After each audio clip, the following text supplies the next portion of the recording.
یہ کہانی ہے اسکاٹ لینڈ کے ایک گاؤں کی۔ اسکاٹ لینڈ کا موسم ٹھنڈا اور بھیگا ہوتا ہے اور ہڈیوں میں اتر جانے والی سردی خون جما دیتی ہے۔ ایسے ہی ایک دن انگلینڈ کے ایک رئیس کی فیملی اس گاؤں سے گزر رہی تھی۔ یہ موسم خزاں کا آغاز تھا۔ درختوں کے پتے سنہری اور سرخی مائل ہو رہے تھے اور ہوا میں خنکی آ گئی تھی جو بہت جلد سردیوں کے آنے کا اعلان کر رہی تھی۔ ایسے ہی ایک دن انگلینڈ کا وہ نواب اپنے خاندان کے ساتھ اپنے علاقے بلینہم پیلس سے کہیں باہر جا رہا تھا۔ نواب کے ساتھ نواب کی فیملی بھی اسی گھوڑا گاڑی میں سفر کر رہی تھی۔ سفر کے دوران بارش کی وجہ سے گھوڑا گاڑی کا ایک پہیا پھسل کر کیچڑ میں جا پھنسا۔ گاڑی کے کوچبان نے بڑی کوشش کی لیکن گاڑی ٹس سے مس نہ ہوئی اور وہیں کیچڑ میں پھنسی رہی۔ انگلینڈ کے نواب عموماً ایک سے زیادہ کوچبان گاڑی کے ہمراہ رکھتے تھے۔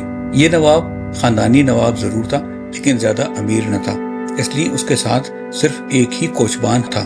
انہوں نے مدد کے لیے ادھر ادھر دیکھا لیکن گاؤں بہت دور اور گھر اور بھی بہت دور تھے۔ نواب نے کوچبان کو مدد لانے کے لیے بھیجا۔ اتفاق سے ایک کسان اور اس کا بیٹا ان کی مدد کو آ گئے۔ وہ اپنے کھیت میں کام کر رہے تھے کہ انہوں نے گاڑی کے پھنسنے کی آواز سنی۔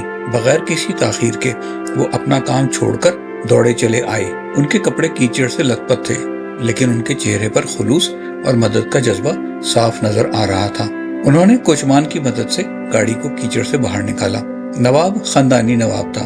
اس کی فیملی نے کسان کا شکریہ ادا کرنے کے لیے کچھ رقم پیش کرنے کی کوشش کی جس کو کسان نے قبول کرنے سے انکار کر دیا۔ نواب کی حمیت نے گوارا نہ کیا کہ کسی کا احسان لے۔ اس نے کسان سے پوچھا کہ اس کا بیٹا کیا کرتا ہے۔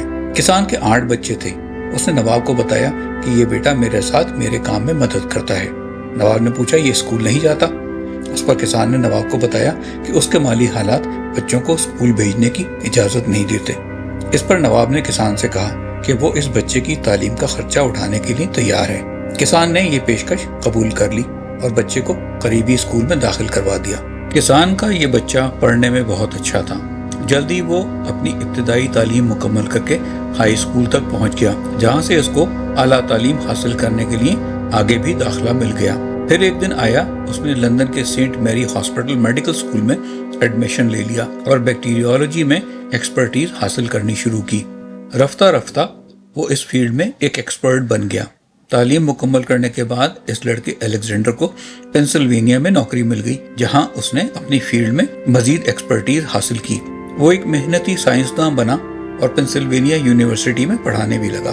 1928 میں ایک اتفاقی واقعے نے تاریخ بدل دی۔ کسان کا یہ لڑکا الیگزینڈر اپنی لیبارٹری میں اسٹیفلوکوکس بیکٹیریا پر تحقیق کر رہا تھا۔ وہ کچھ دنوں کے لیے چھٹیوں پر گیا اور جب وہ واپس آیا تو اس نے دیکھا کہ ایک پیٹری ڈش میں فنگس یعنی پھپھوندی لگی ہوئی تھی اور اس فنگس کے ارد گرد کے تمام بیکٹیریا مر چکے تھے۔ اس کی تجسس کی حس جاگ اٹھی۔ اس نے اس فنگس کا بغور مطالعہ کیا اور پتہ لگایا کہ یہ ایک طاقتور جراثیم کش مادہ پیدا کرتی ہے جسے اس نے پینسلین کا نام دیا۔ یہ دنیا کا پہلا اینٹی بائیوٹک تھا۔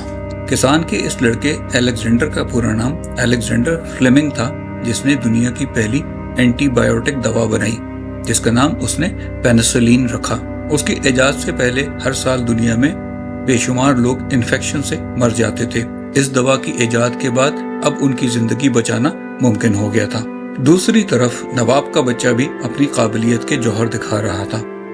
اس نے انگلینڈ کے بہترین اسکول ہیرو سے تعلیم حاصل کی اور پھر دنیا کی مشہور فوجی اکیڈمی سینڈہرسٹ سے تربیت حاصل کر کے برطانوی فوج میں ایز این آفیسر کمیشن حاصل کر لیا۔ وہ ایک ضدی، خود اعتماد اور بلند حوصلہ نوجوان بن کر ابھرا۔ نواب کے اس بچے کا نام ونسٹن تھا۔ اس نے فوج میں شمولیت اختیار کی اور جنگی میدانوں میں اپنی بہادری کے جوہر دکھائے، لیکن اس کی زیادہ شہرت اس کی صحافتی رپورٹنگ سے ہوئی جس میں اس نے انڈیا اور افریقہ کی فوجی مہموں سے رپورٹنگ کی۔ اس کے ماں باپ سوشل ہونے کے ساتھ ساتھ نوابوں والے تعلقات بھی رکھتے تھے جس کی وجہ سے اس نے رفتہ رفتہ سیاست میں قدم جمانے شروع کر دیے۔ نواب رینڈولف چرچل کے اس بیٹے کا نام ونسٹن چرچل تھا جو 1930 کی دہائی میں انگلینڈ کا وزیر اعظم بنا اور دوسری جنگ عظیم کے دوران اس نے ملک کو نازی جرمنی کے خلاف